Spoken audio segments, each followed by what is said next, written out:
No ano de 636, uma planície silenciosa perto das ravinas profundas do rio Yarmouk tornou-se o palco de um momento que remodelaria o coração do Oriente Médio. Lá, duas grandes potências se enfrentavam: o Império Bizantino, herdeiro de Roma, e o jovem Califado Rashidun, apenas alguns anos após o falecimento do profeta Maomé em 632. Para os bizantinos, a Síria tinha sido uma província valiosa por séculos. Suas cidades, suas rotas comerciais, suas fazendas, estas eram a força vital da fronteira oriental do império. Para os muçulmanos, a Síria tinha um significado diferente. Era o primeiro grande desafio, além das fronteiras da Arábia, um teste de unidade após a morte do profeta e uma chance de garantir o jovem estado sob a liderança do califa Umar ibn al-Khattab. As campanhas começaram sob o primeiro califa, Abu Bakr. Os exércitos muçulmanos avançaram para o norte com cuidado e coordenação, evitando batalhas desnecessárias, escolhendo o terreno com sabedoria e confiando na velocidade em vez de apenas números. Suas primeiras vitórias, em Ajnadain, em Damasco e mais tarde em Fal, na Palestina, abriram um caminho profundo no Levante. Mas esses avanços ocorreram em um momento em que a região ainda se recuperava de longas guerras entre Bizâncio e a Pérsia. O imperador Heráclio não podia permitir que a Síria caísse sem luta. Ele reuniu um grande exército, liderado por comandantes de confiança, vindos de gregos, armênios, eslavos e aliados árabes cristãos. Em meados de 636, suas forças avançaram para o sul. As tropas muçulmanas, sob a autoridade de Abu Ubaida e com Khalid ibn al-Walid dirigindo as operações no campo de batalha, retiraram-se para as planícies do sul, perto do desfiladeiro de Yarmouk. Lá, em terreno aberto cercado por penhascos e passagens estreitas, eles se prepararam para resistir. O que nenhum dos lados sabia naquele momento era que essa batalha se tornaria um ponto de virada. Uma luta onde disciplina, coragem e tempo importavam mais do que números. Um confronto onde as decisões de um comandante ecoariam através dos séculos. A calmaria antes da tempestade não durou muito. Os exércitos haviam chegado. A terra foi escolhida. E ambos os lados entenderam que o que estava prestes a se desenrolar decidiria o destino da Síria. Após o falecimento do profeta Maomé em 632, a jovem comunidade muçulmana enfrentou um momento de incerteza. No entanto, sob a liderança do califa Abu Bakr, a unidade foi restaurada e as tribos árabes permaneceram unidas mais uma vez. Com a terra natal segura, a atenção voltou-se para o norte, em direção às terras da Síria. Essas primeiras campanhas não foram ataques imprudentes. Eram movimentos cuidadosamente planejados. Pequenos exércitos muçulmanos avançaram ao longo de rotas-chave, escolhendo suas batalhas, evitando posições onde os bizantinos pudessem sobrecarregá-los. Os comandantes confiavam na disciplina, velocidade e na capacidade de mudar de direção rapidamente, qualidades que os exércitos imperiais maiores muitas vezes não possuíam. Mas, com o passar dos meses, ficou claro que seus números iniciais eram modestos demais. Os bizantinos responderam com forças mais fortes, e os comandantes muçulmanos enviaram notícias para o sul. Precisavam de reforços e de um líder capaz de unificar as frentes dispersas. A resposta veio na forma de Khalid ibn al-Walid. Khalid, já conhecido por suas campanhas no Iraque, deixou aquela região e marchou através do terreno desértico até a Síria. Sua chegada mudou o ritmo da guerra. Ele reorganizou os destacamentos muçulmanos dispersos e moveu-se com uma confiança que inspirou tanto veteranos quanto novos recrutas. Vitórias seguiram em rápida sucessão. Em julho, os bizantinos foram derrotados em Ajnadain. Pouco tempo depois, Damasco, uma das grandes cidades da região, caiu para os muçulmanos em setembro. Então veio a batalha em Fal, onde a última guarnição bizantina significativa na Palestina foi quebrada e forçada a recuar. Esses sucessos abriram a porta para um controle mais amplo do Levante. Quando Abu Bakr faleceu, o novo califa, Umar ibn al-Khattab, continuou a missão. Embora Khalid tivesse sido eficaz, Umar reatribuiu o comando geral na Síria a Abu Ubaida, um homem respeitado por sua gentileza e sua mente estratégica. Khalid permaneceu o principal comandante no campo de batalha, assumindo o comando sempre que o perigo se aproximava. Sob essa liderança, os muçulmanos avançaram mais. O sul da Palestina foi assegurado. Tiberíades rendeu-se. Baalbek ofereceu pouca resistência. No início de 636, Emesa também caiu. Naquela altura, a presença muçulmana na Síria não era mais uma expedição temporária. Era uma posição genuína, uma que ameaçava o poder bizantino em toda a região. O imperador Heráclio, governando da capital distante, compreendeu a gravidade do momento. Ele não podia permitir que a Síria, uma província há muito ligada ao império, escapasse. E assim, ele preparou uma resposta que reuniria homens de todos os seus domínios e os enviaria para o sul para restaurar o domínio imperial. Esse exército já estava em movimento. Um confronto estava chegando. Na primavera de 636, notícias do avanço muçulmano haviam chegado ao imperador Heráclio. Para ele, a perda da Síria era impensável. Esta terra alimentara o império, abastecera seus exércitos e servira de escudo por mais de 600 anos. Se a Síria caísse, a fronteira oriental de Bizâncio ficaria exposta.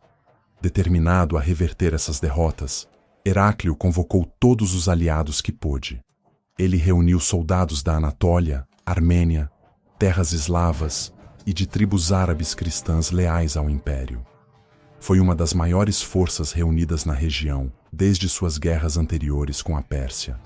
O comando deste exército foi dado a um general armênio, Vahan, experiente, respeitado, de temperamento estável.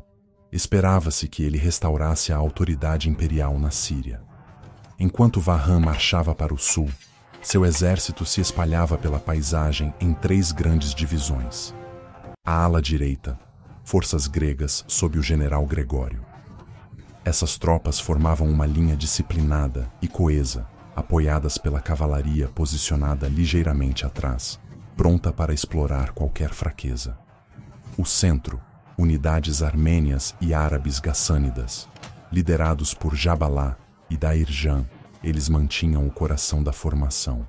Seu trabalho era ancorar a linha e evitar qualquer ruptura.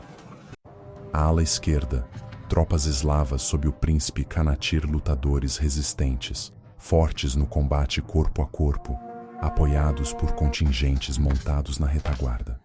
Ao todo, os números bizantinos são estimados em cerca de 60.000. Era uma hoste formidável, ampla, profunda e confiante em sua força. Quando os comandantes muçulmanos souberam do avanço de Vahan, entenderam o perigo imediatamente. Suas forças, estendidas por várias cidades e regiões, eram menores e mais dispersas. Se eles permanecessem e lutassem em lugares diferentes, arriscavam ser derrotados separadamente. Então Abu Ubaida e Khalid fizeram uma escolha deliberada. Eles recuaram, não em pânico, não em desordem, mas passo a passo, reunindo todos os destacamentos e recuando em direção às planícies do sul, perto do desfiladeiro de Yarmouk. Era um lugar onde o terreno se estreitava, onde penhascos cortavam a paisagem e onde a mobilidade importava mais do que números brutos. Lá, um exército maior teria dificuldade para manobrar. Lá, a cavalaria leve, a maior força de Khalid, ainda poderia dominar o campo. Essa retirada também afastou o exército bizantino de suas bases e linhas de suprimento. No início do verão, ambos os exércitos chegaram à planície de Yarmouk. Os bizantinos posicionaram-se em um arco amplo e orgulhoso, seus estandartes capturando o vento da manhã. Os muçulmanos formaram uma linha mais fina oposta a eles, menor em número, mas composta por homens endurecidos por anos de campanhas contínuas. Ficou claro para todos que um encontro decisivo estava por vir. O imperador queria a Síria de volta. Os muçulmanos queriam defender o que haviam conquistado. Nenhum dos lados pretendia sair sem lutar. Mas antes que as espadas fossem desembainhadas, ambos os exércitos passariam semanas travados em um tipo diferente de luta. Não de aço, mas de palavras, cautela e estratégia. Esse seria o início do próximo capítulo. Antes que qualquer um dos lados se comprometesse com uma batalha total, os exércitos passaram semanas se enfrentando através da planície de Yarmouk. Embora os bizantinos detivessem a força maior, o general Vahan não correu para atacar. Ele havia sido instruído pelo imperador Heráclio a tentar outra coisa primeiro: adiar a luta pelo maior tempo possível. O imperador esperava que, se passasse tempo suficiente, reforços do Império Sassânida poderiam chegar à Síria. Embora a Pérsia e Bizâncio tivessem sido inimigos amargos por gerações, a súbita ascensão dos exércitos muçulmanos empurrou-os para um entendimento inquieto. Se ambos os impérios sofressem derrota, os muçulmanos se espalhariam por toda a região. Então, Vahan tentou protelar, mas os muçulmanos também esperavam por reforços vindos do sul. Cada dia que passava permitia que mais soldados árabes se juntassem a Khalid e Abu Ubaida. Assim, ambos os lados se viram presos em um estranho equilíbrio. Cada um precisava de mais tempo, mas nenhum podia se dar ao luxo de mostrar fraqueza. Mensageiros cavalgavam de um lado para o outro entre os dois acampamentos. Vahan ofereceu comida, presentes e ouro se os muçulmanos simplesmente voltassem para a Arábia. Ele acreditava que a generosidade poderia poupar o império de uma guerra custosa. Os comandantes muçulmanos recusaram. Sua missão não era saque, mas a segurança da Síria, território que eles acreditavam que não estaria mais seguro se os bizantinos se reagrupassem. No entanto, as conversas continuaram. Dias se estenderam em semanas. Semanas se transformaram em quase 3 meses.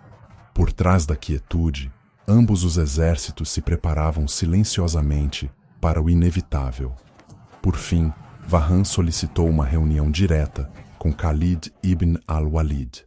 Os dois homens ficaram entre as linhas, cercados por oficiais, cada um tentando julgar a força e a determinação do outro. Durante esse encontro, um oficial armênio deu um passo à frente e falou asperamente. Ele descreveu os árabes como pobres andarilhos do deserto, indignos de desafiar o império. Ele ofereceu comida e riqueza se eles simplesmente se retirassem. O insulto pairava pesadamente no ar. Para os espectadores mais velhos, é fácil imaginar a tensão daquele momento. 2 mundos confrontando-se, cada um certo de seu próprio destino. Khalid respondeu com calma convicção. Ele convocou Vahan a aceitar o Islã e viver em paz. Se não, ele avisou, a guerra seguiria, e os bizantinos enfrentariam guerreiros que não temiam a morte. Vahan descartou essas palavras com igual firmeza. Exércitos melhores do que este, ele afirmou, tentaram tomar terras romanas e falharam. A reunião terminou. Nenhum acordo foi alcançado. E ambos os comandantes sabiam que as negociações haviam cumprido seu propósito. O tempo de espera havia acabado. Vahan posicionou seu acampamento principal perto de Al-Ula, um local que lhe permitia guardar uma das antigas estradas romanas ligando o Egito e a Síria. Suas tropas foram organizadas ao longo dos vales fluviais e cumes, formando uma linha ampla e sólida. Do outro lado do campo, os muçulmanos se prepararam à sua própria maneira. Sua linha era mais fina, mas seu moral permanecia inquebrável. Veteranos do Iraque, Arábia e Síria ficaram lado a lado, cada um entendendo que a batalha vindoura decidiria o destino de uma região inteira. Antes que os exércitos entrassem em choque, vários combatentes muçulmanos deram um passo à frente para desafiar oficiais bizantinos para combate singular. Alguns duelos foram aceitos. Vários oficiais bizantinos caíram nesses primeiros encontros, despertando raiva e frustração no acampamento imperial. Essas pequenas perdas levaram Vahan a agir. Ele ordenou que seu grande exército entrasse em formação de batalha. A longa paz entre os dois acampamentos havia terminado. A luta de 6 dias de Yarmouk estava prestes a começar.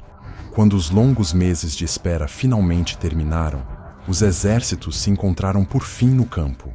O dia de abertura foi cauteloso. Vahan empurrou suas tropas para a frente, apenas para testar a linha muçulmana. Os muçulmanos mantiveram-se firmes e, ao anoitecer, ambos os lados recuaram com poucas perdas. Mas, sob a superfície, a tensão estava aumentando. Ao amanhecer, Vahan tentou um ataque surpresa, esperando pegar os muçulmanos antes que formassem fileiras. Mas os batedores de Khalid já o haviam avisado, e os muçulmanos estavam prontos. O plano de Vahan para este dia era direto: fixar o centro muçulmano e esmagar ambas as alas. Na direita muçulmana, Amr ibn al-As enfrentou as tropas eslavas sob Kanatir. Os eslavos avançaram em linhas profundas, empurrando os muçulmanos de volta para seu próprio acampamento. Amr enviou sua cavalaria para ajudar, mas mesmo assim, os bizantinos continuaram a avançar. Neste momento crítico, mulheres do acampamento muçulmano correram para fora, algumas gritando, outras conduzindo camelos para a frente. A visão e o movimento dos grandes animais perturbaram os cavalos bizantinos e desorganizaram sua formação. A linha vacilou, e essa breve pausa permitiu que Khalid atacasse. Vendo uma pequena abertura entre as tropas de Kanatir e o centro bizantino, Khalid ordenou um ataque repentino pelo flanco.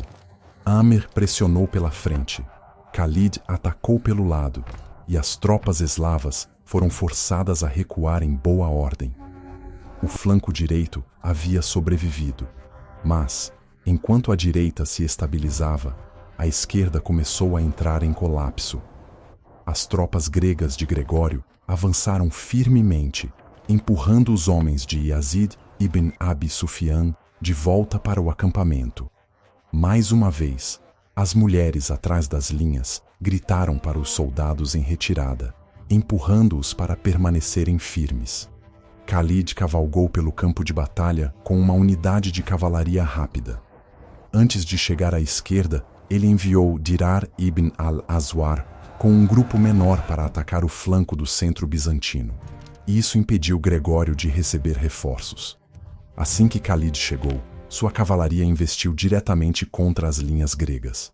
Sob essa pressão, as tropas de Gregório recuaram, deixando a esquerda muçulmana golpeada, mas ainda intacta. No centro, o comandante armênio Dairjan caiu em combate.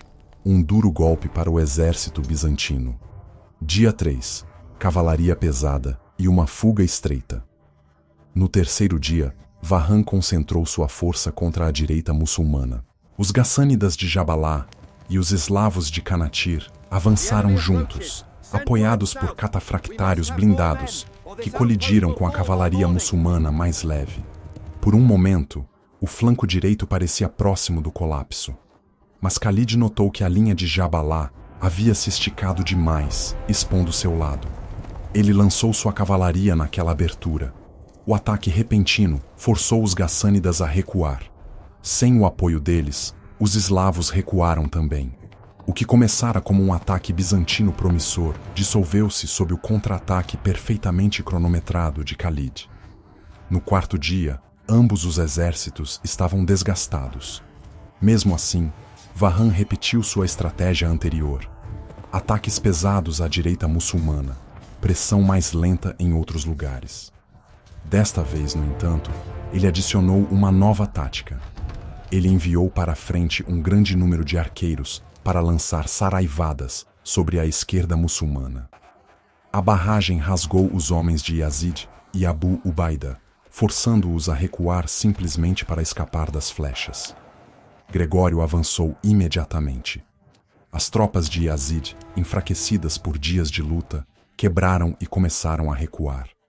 Mais uma vez, mulheres do acampamento deram um passo à frente, gritando, instando os homens a permanecerem. A presença delas firmou a linha, mas o flanco esquerdo permaneceu perigosamente fino. Enquanto isso, Khalid comprometeu-se totalmente com a crise na direita, onde outro colapso teria condenado todo o exército. Sua chegada estabilizou aquela ala, mas deixou a esquerda exposta. No final da tarde, no entanto, os próprios bizantinos cansaram. Gregório ordenou que seus homens se retirassem, e a luta intensa finalmente diminuiu. Os muçulmanos suportaram 4 dias de pressão implacável. Eles haviam perdido muitos homens, e sua linha havia se dobrado repetidamente, mas não havia quebrado. Os bizantinos, apesar dos números superiores, falharam em destruir qualquer flanco. Ambos os exércitos sabiam agora que o dia seguinte decidiria tudo. Quando a quinta manhã chegou, o campo de batalha estava silencioso. 4 dias de luta haviam esgotado ambos os exércitos, e nenhum dos lados desejava começar outra luta imediatamente. Sentindo a tensão dentro de suas próprias fileiras, o general Vahan enviou um emissário ao acampamento muçulmano. Ele propôs uma trégua, um fim aos combates antes que mais sangue fosse derramado. Para os bizantinos, era uma chance de se reagrupar. Para os muçulmanos, foi um momento de hesitação. Os comandantes muçulmanos reuniram-se em conselho. Suas forças estavam cansadas. Seus números estavam reduzidos. Alguns acreditavam que aceitar uma trégua poderia poupar vidas e permitir tempo para reconstruir. Khalid ibn al-Walid ouviu silenciosamente. Então, ele falou. Os 4 dias anteriores, disse ele, provaram a determinação de seus soldados. Os bizantinos falharam em quebrar a linha, apesar dos números maiores. Agora, quando a confiança do inimigo estava abalada, não era hora de recuar. Era a hora de atacar decisivamente. Para se preparar para este esforço final, Khalid tomou um passo crítico. Ele enviou Dirar ibn al-Azwar com 500 cavaleiros para bloquear a ponte sobre o desfiladeiro de Hakkad. O caminho estreito que ligava o exército bizantino ao seu acampamento e rotas de suprimento. Se os bizantinos fossem empurrados para trás, encontrariam sua rota de fuga fechada. A armadilha estava armada. O dia decisivo se aproximava. Ao amanhecer do 6º dia, o campo de batalha agitou-se mais uma vez. O general Gregório, da direita bizantina, cavalgou à frente e desafiou os muçulmanos para um combate singular. Abu Ubaida, o comandante-geral muçulmano na Síria, aceitou o duelo. Antes de partir, ele disse a Khalid que o comando retornaria a ele caso não sobrevivesse. Os 2 homens encontraram-se no centro do campo. Após uma troca feroz, Abu Ubaida desferiu o golpe decisivo, matando Gregório. A visão abalou as fileiras bizantinas. Vendo o momento, Khalid ordenou que toda a linha muçulmana avançasse. Durante a noite, ele havia espalhado sua infantaria para parecer mais forte e colocado pequenos grupos de cavalaria atrás deles para confundir os batedores bizantinos. O inimigo acreditava que ainda enfrentava uma força total, mas o verdadeiro poder estava em outro lugar. Khalid havia concentrado quase toda a cavalaria restante nos flancos, escondida nas depressões rasas do planalto. Quando a infantaria entrou em combate, ele deu o sinal. 8.000 cavaleiros muçulmanos varreram o lado esquerdo bizantino, levantando uma enorme nuvem de poeira. Vahan olhou para o seu flanco e percebeu o perigo tarde demais. Ele tentou enviar reforços, mas a cavalaria de Khalid moveu-se rápido demais. As tropas eslavas de Canatir foram as primeiras a serem envolvidas. Eles lutaram bravamente, mas foram sobrecarregados por todos os lados. Os gassânidas de Jabalá recuaram em desordem, esperando escapar pela ponte de Hakkad, apenas para encontrar a travessia bloqueada pela pequena força de cavalaria de Dirar, exatamente como Khalid havia planejado. O pânico espalhou-se pela linha bizantina. Algumas unidades tentaram fugir em direção aos penhascos do desfiladeiro de Yarmouk. Outras se despedaçaram sob a pressão do avanço da cavalaria muçulmana. O exército outrora poderoso dissolveu-se em confusão. Vendo o colapso, Vahan recuou com uma pequena escolta, deixando o campo perdido. Khalid fez uma pausa, sussurrou uma oração de agradecimento e observou enquanto a última resistência desaparecia. A Batalha de Yarmouk havia terminado. Marcou o fim do domínio bizantino na Síria e abriu um novo capítulo na história da região. Quando o barulho da batalha finalmente desapareceu, a planície de Yarmouk ficou em silêncio. O exército bizantino, outrora extraído de todos os cantos do império, havia sido destruído. Apenas sobreviventes dispersos alcançaram a segurança de cidades distantes. Para muitos, as ravinas profundas e o terreno acidentado do campo de batalha tornaram-se seu local de descanso final. O imperador Heráclio recebeu a notícia longe, em Antioquia. A derrota o atingiu profundamente. Ele entendeu o que significava. A Síria, mantida por Roma por séculos, estava perdida. Com pesar, ele ordenou que suas forças restantes se retirassem da região. O império nunca mais recuperaria essas terras. Para os muçulmanos, Yarmouk abriu um novo capítulo. A estrada para Damasco, Homs e, eventualmente, Jerusalém estava desprotegida. Sob o califa Umar e seus comandantes, Abu Ubaida, Khalid e outros, cidade após cidade, aceitou o domínio muçulmano. O Levante, antes uma fronteira de impérios, tornou-se agora parte do crescente mundo islâmico. A batalha também moldou o legado de Khalid ibn al-Walid. Sua liderança, decisões rápidas, manobras ousadas e determinação inabalável, tornou-se um modelo estudado por gerações. Mesmo aqueles que o enfrentaram em batalha reconheceram mais tarde seu brilhantismo. No entanto, para os homens mais velhos que sobreviveram a Yarmouk, a memória não foi apenas de triunfo. Foi um lembrete de quão frágeis os exércitos podem ser e como coragem, disciplina e tempo podem superar os números. Mostrou que a história muitas vezes gira em torno de algumas escolhas cruciais, feitas em momentos de exaustão e perigo. A planície de Yarmouk permanece quieta hoje, mas para aqueles que conhecem sua história, é um lugar onde o destino de uma região inteira mudou em uma única semana. Uma semana de luta, perda, resistência e liderança decisiva. Se você deseja ouvir mais histórias como esta, um like ou inscrição ajuda o canal a crescer. E eu agradeço seus pensamentos abaixo. Sua perspectiva enriquece essas histórias. Obrigado por passar seu tempo comigo hoje.